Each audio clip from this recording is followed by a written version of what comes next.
Good morning and welcome to Rising. We have a dank show for you today.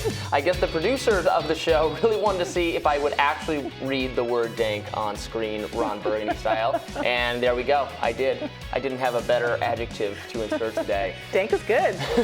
Briahna, before we get into today's show, I have a pressing question for you. Spoiler warning for the most popular show on TV currently. Why didn't Princess Rhaenys just end the whole thing with Dracarys at the end of the most recent Excellent episode? question.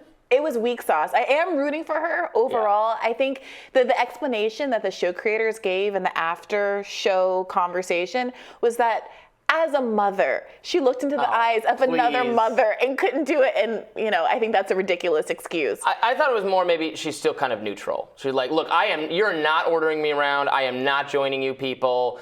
Work this stuff out on your own. I'm out of here. Look, sometimes it's the case when you're confronted with a really serious decision that you know is going to have really serious outcomes. Even if it could be very good outcomes, a lot of people are just too afraid to pull the trigger. And I attributed it to that she needs more of an excuse to do a mass murder with her dragon. All right, well, we're gonna discuss House of the Dragon at greater length, I think, next week. But what is going on today in the news world? In the real world today, Hill Finance reporter Sylvan Lane will break down how dark the country's economic outlook actually is, and if it should set off alarm bells for Democrats ahead of November. Then English language editor for Haiti Liberté, Kim Ives, will help us dissect the latest conflicts in the country and how the U.S. is weighing intervention.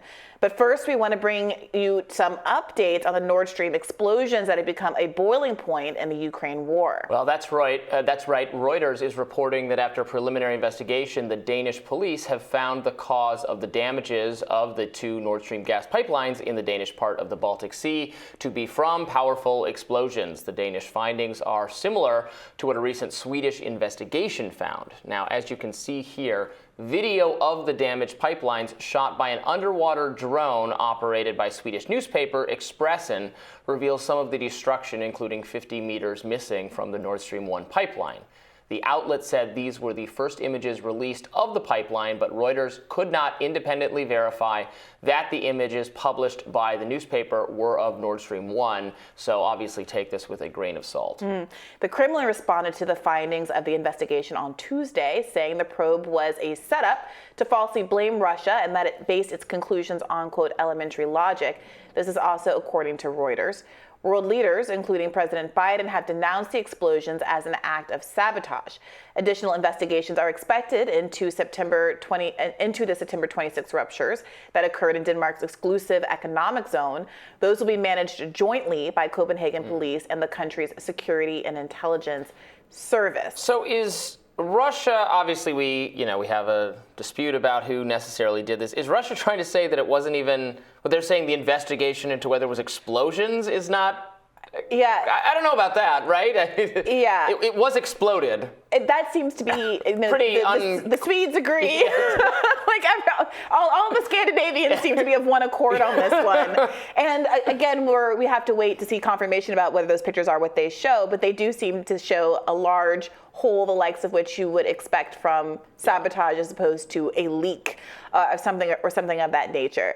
So yeah, maybe they preemptively we're trying to cast aspersions about an investigation that they thought might be biased. They had their press release about this investigation ready to go. This is all lies. Right. This is all imperialist Western propaganda. And then it just said, well, it was exploded. Right. Okay, well, that's actually fine. Right. Well, part of, I think, what's so interesting here as well is that no one's offered kind of an alternative argument for what has happened here. So part of this report was that, there had been seismic activity observed in the area over the course of time, but all the investigations also show that this is not that. Like this is, there's no evidence that this was actually caused by those kind of activities. So there really is just kind of this void of what in the alternative happened here. So it does feel like we're definitely playing a game of who done it, not what happened. Yeah. We're exactly a game of who done it. So the major theories being Russia or the United States, frankly, we have denied all responsibility. That was pretty strong commentary from the Biden administration. I acknowledge that we have done covert, surreptitious, black ops type things in various countries and to other governments. I still think it would be kind of outside the new normal I know. I see you looking at me for Biden to authorize this attack and then just like lie about what wouldn't they just not say anything? Well, I mean, they ostensibly have. I mean, look, the narrative for why the United States would have an incentive to do this is obvious and clear. I see why the United States would have an incentive to do it. Yes. We've all talked about it. Yes. Russia has talked about it. We all know what that narrative is. The narrative thread for why Russia would do this comes down to. Well, no, I don't agree with that. Well, one is exactly what they're doing, to blame the U.S. Yeah, it's like a double, like a what do you call it? You know, false flag. A false flag. Yeah. That doesn't make. I'm sorry. That doesn't make as much sense. And the United States isn't even really selling it in that way. Well, and to punish European powers that are reliant on this energy source for Russia's energy source. Yeah. That they get money for. That they profit from, that gives them leverage over the entire continent as they're heading into winter, and that is their leverage for ending a war. It's a self-destructive thing to do, but so is invading Ukraine. So is, Putin is making short-sighted, short-term destructive decisions in a desperate bid to hold on to political power. If that gels for you, there are clear strategic advantages, and this is not a moral statement or a statement of what Russia should be doing, but there are clear strategic advantages to taking over territory in Ukraine. There are clear strategic advantages to not wanting NATO to expand. There are clear strategic geopolitical reasons why Russia is motivated to do what it does. Well, and this idea that Putin is a madman who's acting kind of on these frolicking detours, I think is used in service of making the American public not demand a substantive explanation for what's going on. But we absolutely should get a substantive explanation for what's going on. And just to be clear, it could be the U.S. I absolutely acknowledge that. I don't think Putin is a uniquely insane or mad kind of political actor.